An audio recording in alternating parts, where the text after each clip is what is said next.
Go under the table.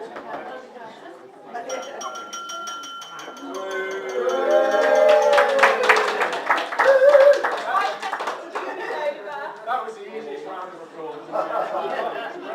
Straight.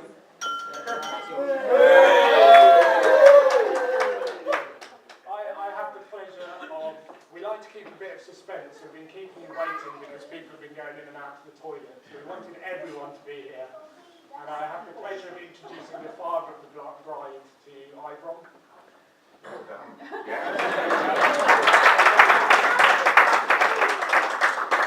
He's been practicing, obviously. I was going to start with a joke, but after the joke that Paul told at the beginning of the service, I thought I couldn't match that. So I won't go there. But it is a great pleasure to thank you all for coming today and for all the support that you've given to Rachel and Simon, not just today, but over many years, many of you. I was thinking about those many years, and in fact, it's Chris and Annette, my friends here, who I went to wake up, I think, the very night that Rachel was born. I was so wired that I drove up, and goodness knows what time it was that I arrived there. But many of you have known Simon or Rachel for many years and given them lots of love and support. Thank you for that, and thank you for coming along today. Friends and family are desperately important to them both, I know, and that's lovely and important to all of us. One of the things that they suggest you do when you're making the father of the bride speech is that you look back at the photograph albums. And I have in my pocket, no, Rachel, I don't. I've got them upstairs if anyone wants to see them tomorrow.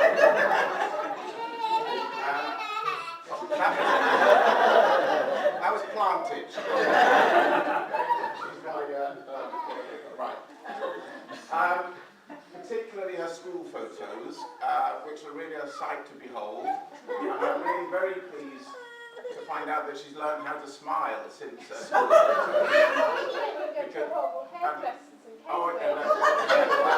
I think there are some resentments. A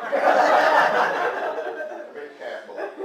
There's one of Rachel and Sarah as Mary and Joseph in midsummer in our garden, dressed up as Mary, goodness knows why. And the little blonde girl was Mary, as always. Many of you don't know that Rachel's blonde, actually, but last time she had other colour hair, she was blonde. She was Mary, and poor old Sarah had to be Joseph. But it was midsummer, and it was a bit incongruous. And there was a picture of her as a pirate. There's a picture that Karen, Auntie Karen in particular, will remember of you as bridesmaids.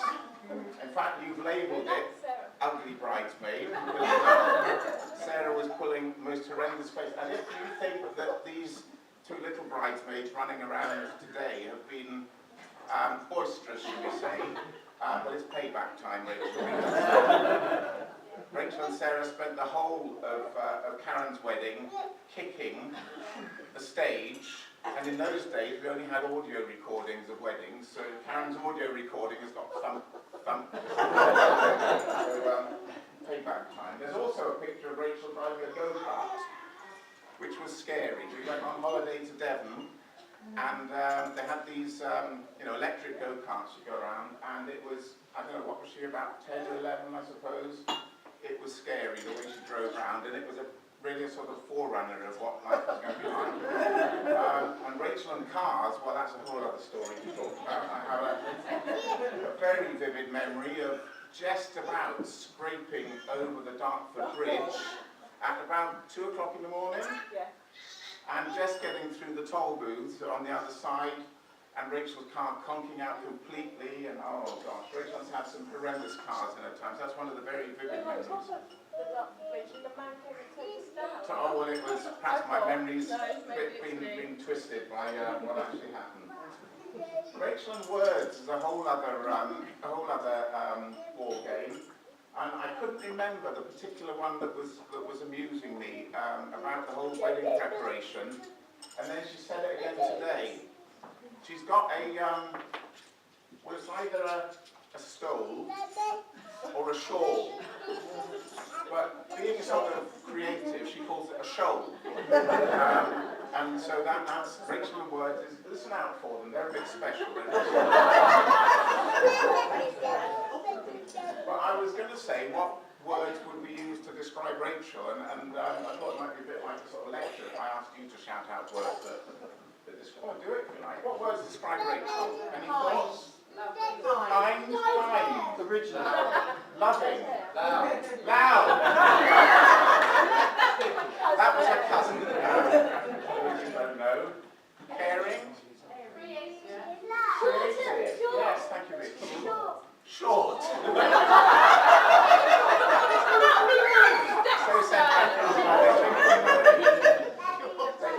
they've got a burgeoning relationship. Well, I had most of those, and words like kind and sensitive, I think, truly describe Rachel. Talkative, I had you. Talkative. Well, I'm a father, you're a cousin. That's the difference. Creative.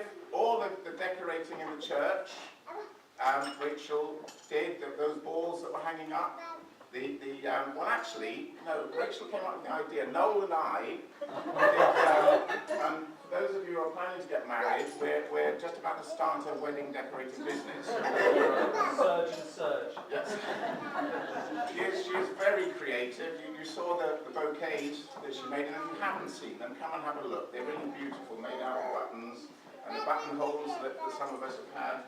It's really wonderful. She's a bit cheeky as well. And I suppose that leads into thanking all the people to whom she was a bit cheeky in asking you to help out as a wedding. But we are, and I know they are, immensely grateful for those of you who did so many things to help out and support them in this wedding. So she had the cheek to ask, you had the good grace to say, yes, I'll do it. And I suppose the reason why you did is that because she is so kind and loving, and you know, we respond well to that, don't we? And of course, today of all days, but every day, of course, she's gorgeous. Look at that. Stand out, Rachel.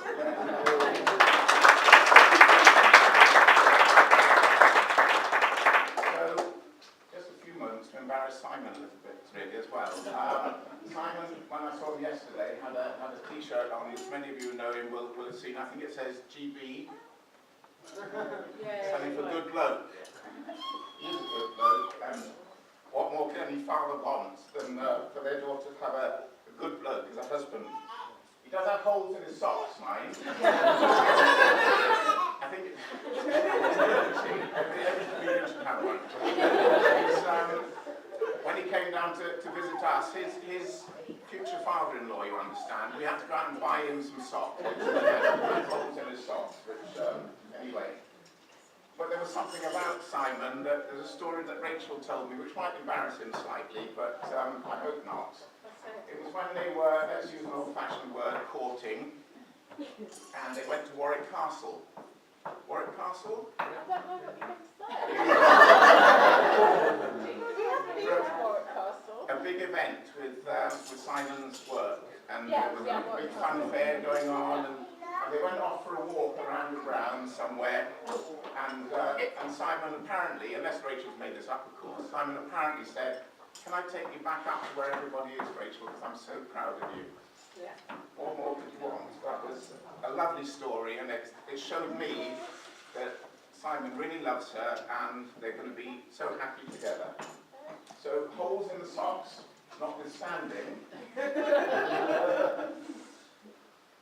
It's lovely, and welcome, Simon, welcome you into our family, welcome Rachel into yours, whatever, but it's lovely, and I'm so pleased for you both. Now, both of you, people have said it today already, it was put beautifully in the service. You're surrounded by love for each other. God bless you both. Rachel and Simon. Rachel and Simon.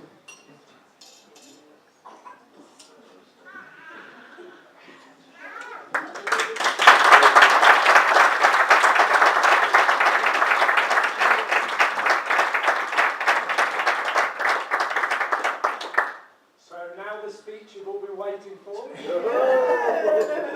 The groom himself, Simon Miles.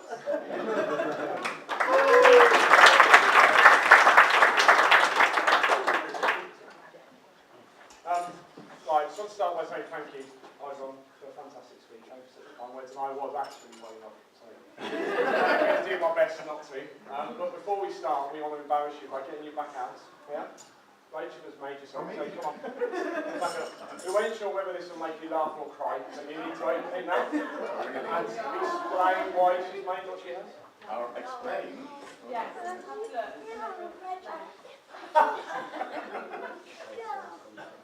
Oh, gosh. When Rachel was about 8, it was first Red Nose Day. Yes. And a long time ago. Anyway, it was first Red Nose Day, and we were somewhere we were all dared to do things for Red Nose Day. And Rachel knitted me a tie. I've still got it. In fact, Kate suggested that I brought it today as a sort of reserve in case this, and she knitted me.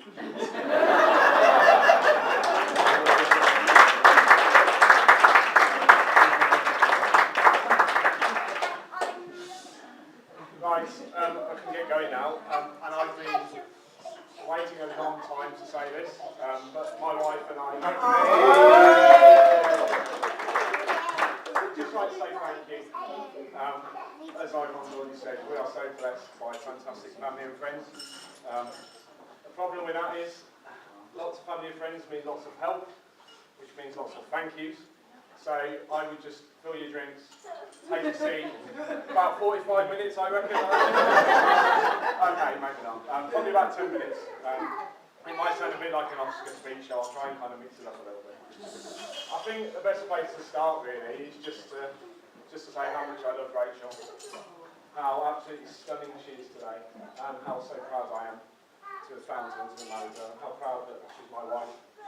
There's many things I love about her, which I'll come on to in a little bit.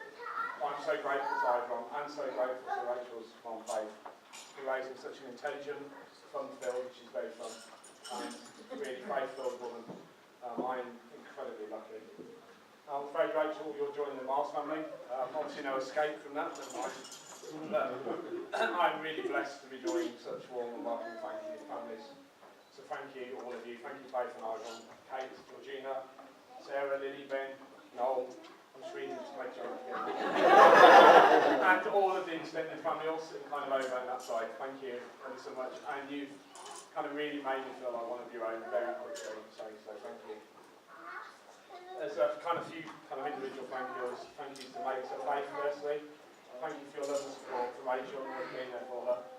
And we do have a gift for you. There we go. Do have a little thing for you. Rachel's on gift giving duty. Yeah, it Leave might that take a dress, while. so we might be here a while. Maybe it's 45 minutes. Thanks.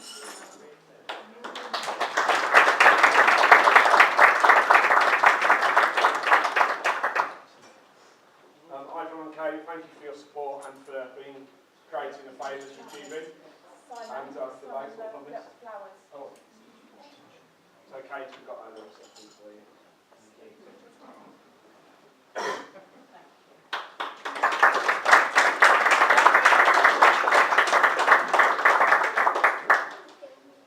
Just to finish off the parents, there's Tim all sat over there.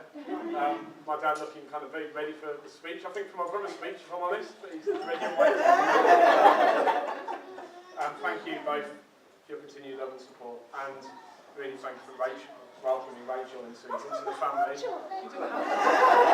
You're a little gift as well. Thank you.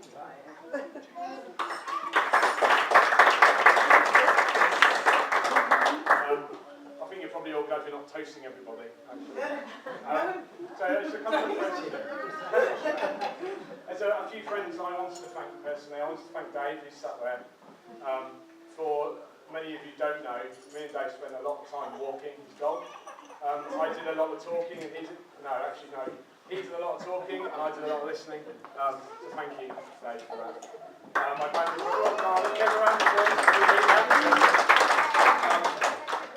and my band of brothers who prayed in the service for me. So Mike and Craig, who's over there at the back, and Mike, thank you. Your strength, your faith and your security has been really important to me. So thank you all very much. I think just to finish off the first half of thank you, so I do apologise, there's a second half coming up. Don't leave your seats just yet. There's three boys, who I want to thank. Three boys sat in front of me here who made me so proud, who look so amazing in their suits,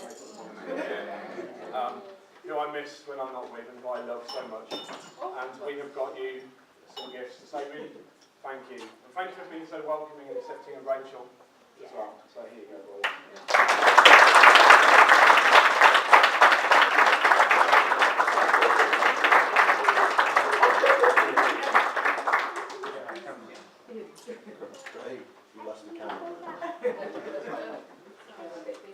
Right, so I imagine some of you are wondering how we met, because not everybody probably knows. We did actually meet online on a dating website. Rachel's was and this is the genuine truth, she was the first profile that I had to look at. But I kind of thought at the time, she was far too gorgeous for me. And she liked dancing, as you'll see later, I'm a complete lost cause.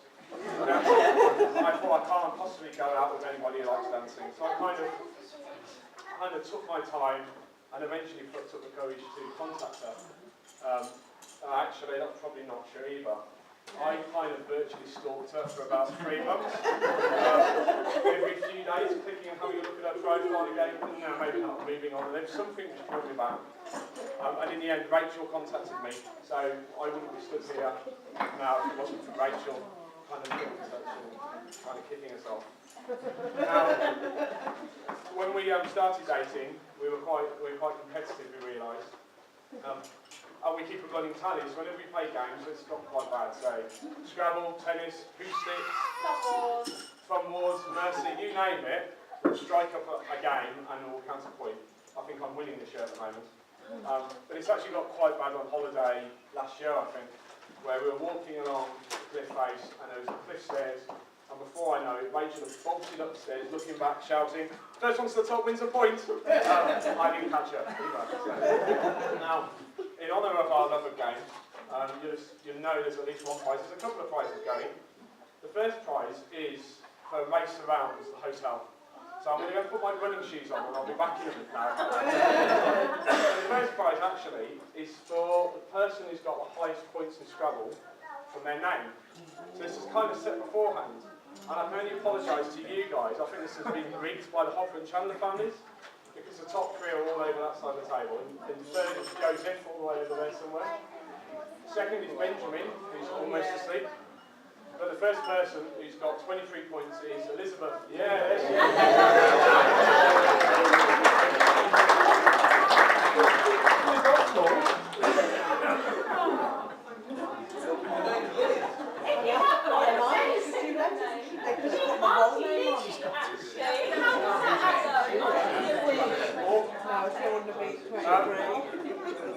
So the second prize is obviously what we've asked you guys to do tonight. I'm not quite sure how this is going to go.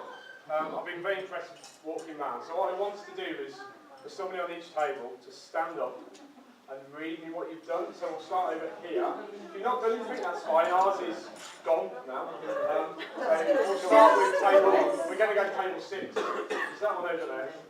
So have we got a spokesperson for table 6?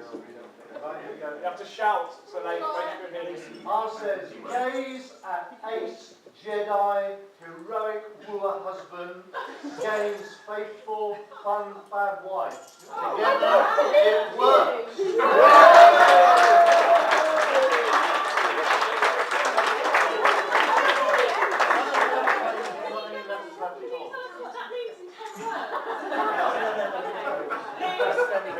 Table 5, right over in the corner. What have you got on there? Yeah, we had sort of infirm terms of race. We had mud pies, the Strand, lays down, for our gambling habits, and lastly, your favourite, Rachel, your favourite movie ever, Watership Down.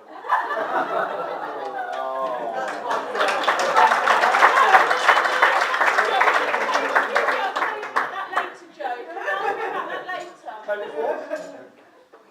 Volunteer for my table. So lame. Go on then. Go on then. Miles and smiles for you both.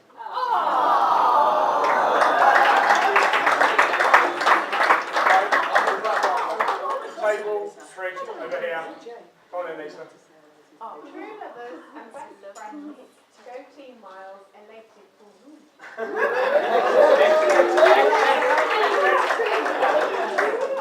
Table 2. Explain. Table 2. It's a little bit medical. Stand up. Why would that be, Jane? I don't know.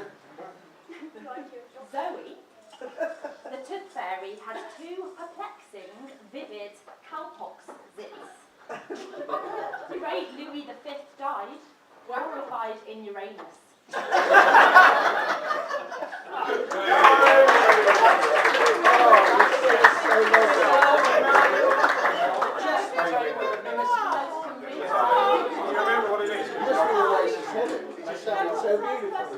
Right, here we go. We have got one. It's a bit far out. Right, reach out, shout. Go on in. Golden Gate Tokyo, brand new, sexy pink t-shirt, proudly show for the ball.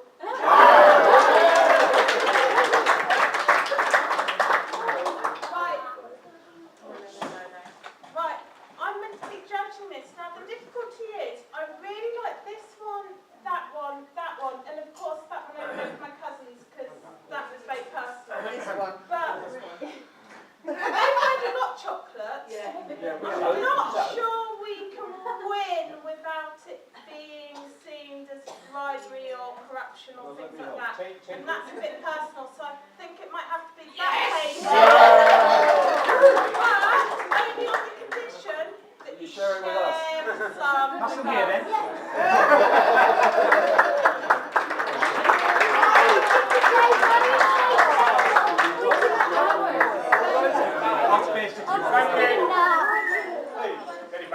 Thank you guys for that. We just really fancied having a go with that. And you guys will probably be really pleased to know that in the first year of our competition I won the inaugural trophy. But what Rachel doesn't realise is I won something far greater last year. In 2013 I met and fell in love with such a special woman. Someone who just not only shares my competitive and fun nature, but also my passion for God, for youth work, for comedy and for playing sports. You know, maybe one day I might go dancing with her and she might come to see Man United, who knows. You know, at Christmas last year I proposed and she engaged and I made it and she made me so very lucky and I'm so happy.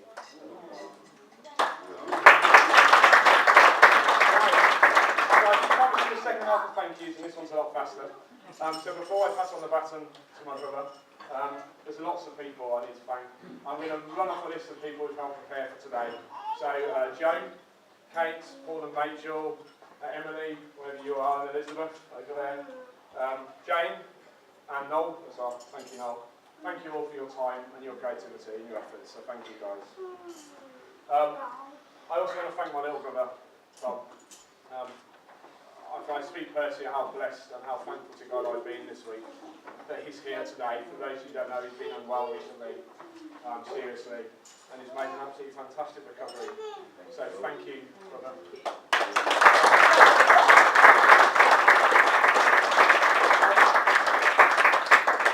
been a fantastic support for me, but I would just say that it's not commonly known that what he's had affects his brain. In particularly from memory. So, what he says in the next 15 minutes, a bit of a pinch of salt, okay? And finally, we got 3 gifts left to give. 3 gifts to 3 beautiful bridesmaids. Sarah, Georgina and Emily. Thank you for making today special, girls, and Sarah, thank you. Thank you for supporting Rachel, being there for her. There you go, got some gifts for you. If you could all raise your glasses in a toast to the bridesmaids. Thank you.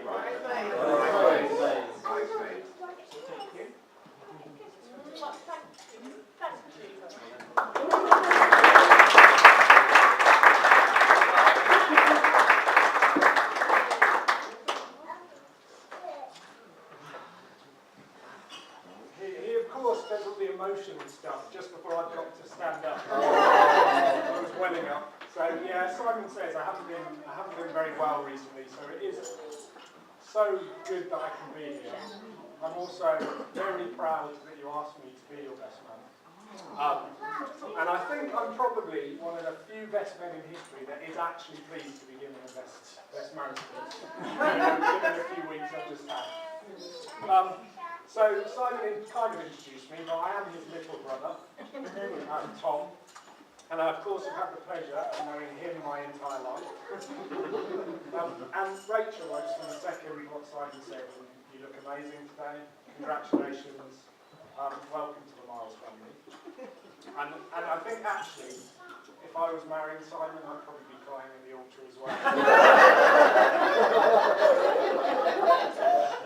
And as tradition dictates, I thank you both on behalf of the bridesmaids. I'm sure they'll do it in person later.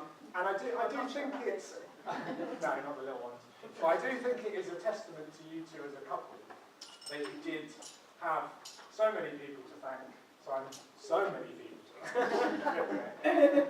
But, you know, all your friends and family stepped up and helped you, so that is really a glowing reference to you two.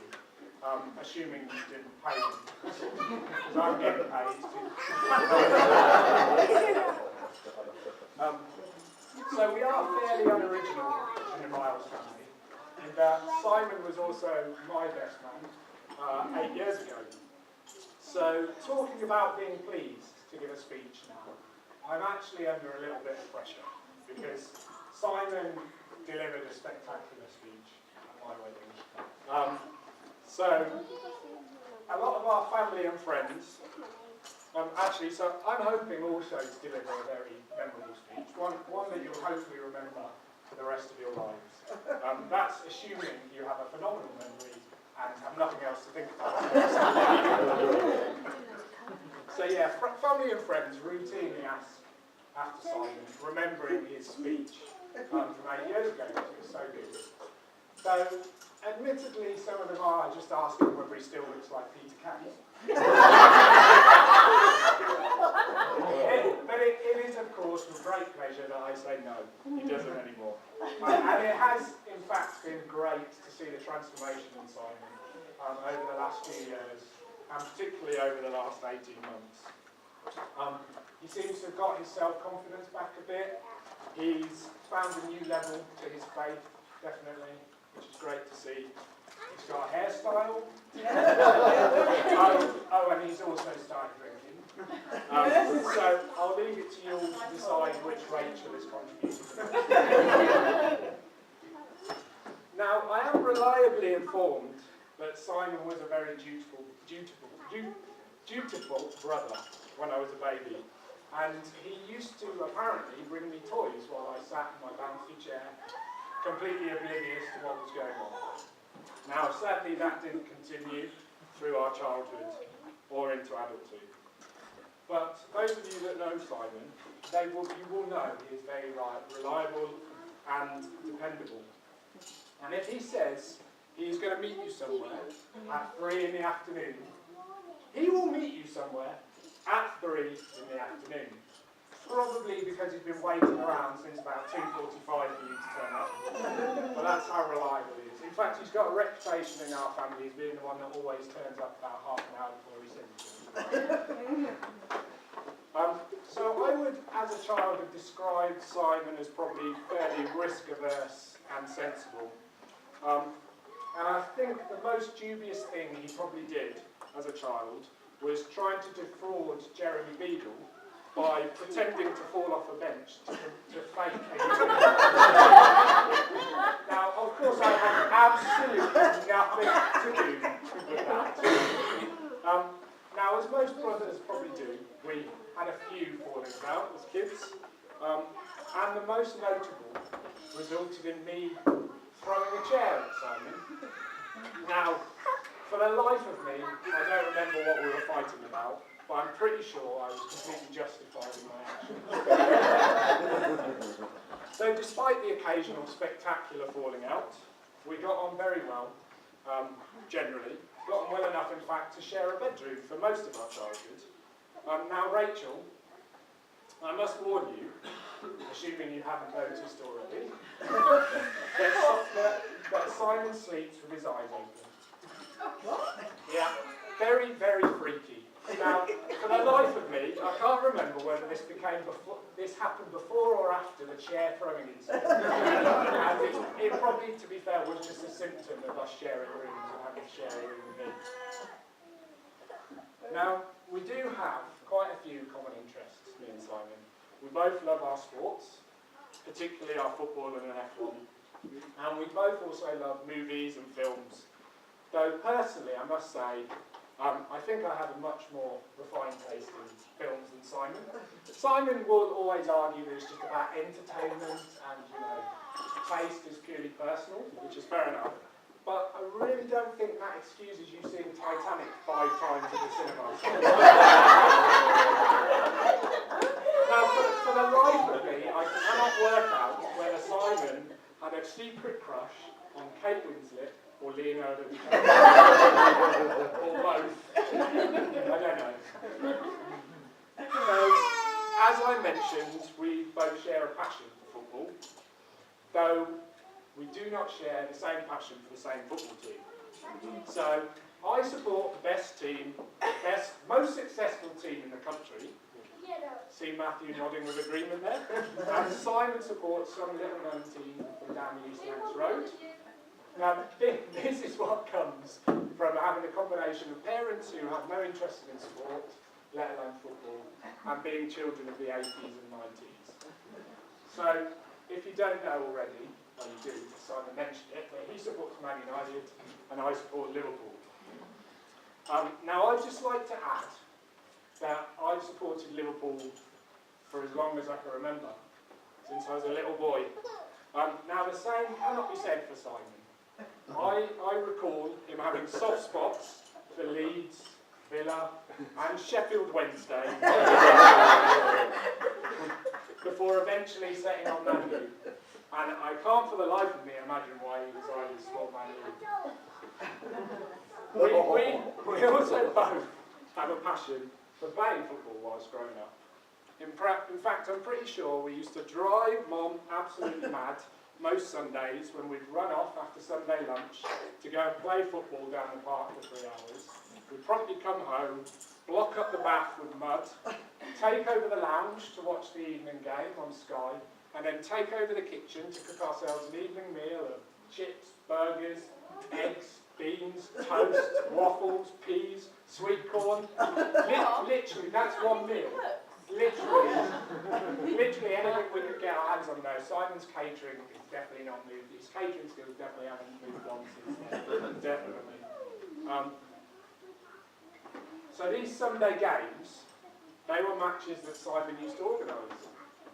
He'd be the one ringing around before mobile phones, checking out who could play and who was going to turn up.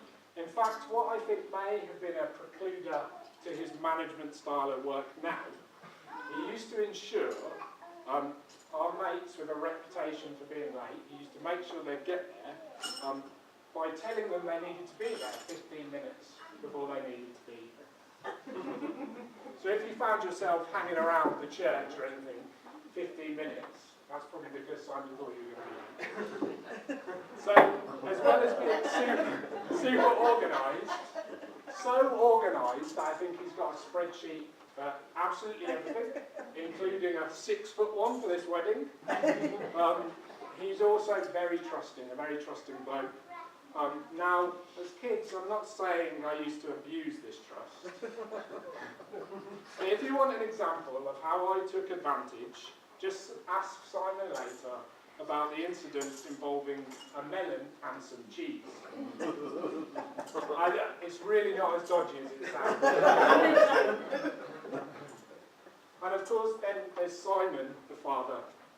He's unwavering and unfaltering in his dedication and love for his 3 boys, Jacob, Matthew and Toby.